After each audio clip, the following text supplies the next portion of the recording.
প্রায় সকাল থেকেই কাজ করছি এবং আমরা চাই যে আমাদের রঙের তুলির মাধ্যমে এক টুকরো যাতে আন্দোলন আমরা দিতে পারি। এই মনোভাব থেকে আমরা এখানে আসলাম এবং আমরা রঙের তুলির ছোঁয়া দিয়ে আমরা আন্দোলন করার চেষ্টা করছি এবং যা বাংলাদেশের স্বাধীনতাটা হয়েছে সেটার একটু নিজের স্বরূপ, নিজের একটু চিহ্ন একটা দেয়ালে রেখে যাচ্ছি। এই জন্য আমরা এসেছি।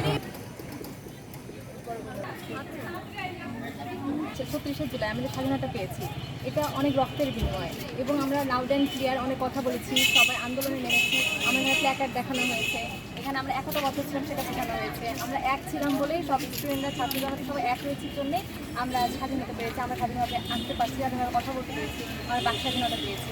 আমরা ছাত্র আন্দোলন সবাই, আমরা স্কুলের স্টুডেন্টরা অনেকে আহত হয়েছে, নিহত হয়েছে, কলেজের ভার্সিটির আমাদের ফ্রেন্ডরা, তো ওগুলোই আমরা আসলে তুলে ধরার চেষ্টা করেছি। এখানে বিভিন্ন দেয়ালে এগুলোরই প্রতিচ্ছবি আপনি দেখতে পাবেন। আপনি যেখানে পাশেটাতে দেখতে পাবেন লেখা আছে মুঠোর পাতাটা, যে ভাই পানি না কালো পানি, এভাবে যার যেখানে যেভাবে যা হয়েছে আমাদের প্রত্যেকটা ওয়ালে আপনি সেগুলোর প্রতিচ্ছবি দেখতে পাবেন। আল্লাহ দুই আর দুই মনে হচ্ছে না।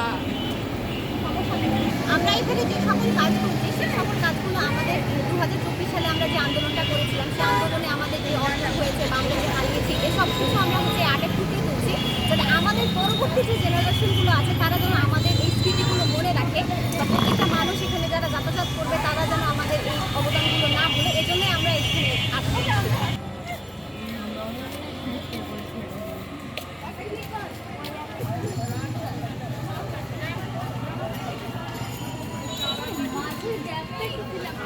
দেশ বিদেশের সর্বশেষ সংবাদ সবার আগে জানতে ক্লিক করুন risingbeauty.com। প্রতি মুহূর্তের খবর অনলাইনে।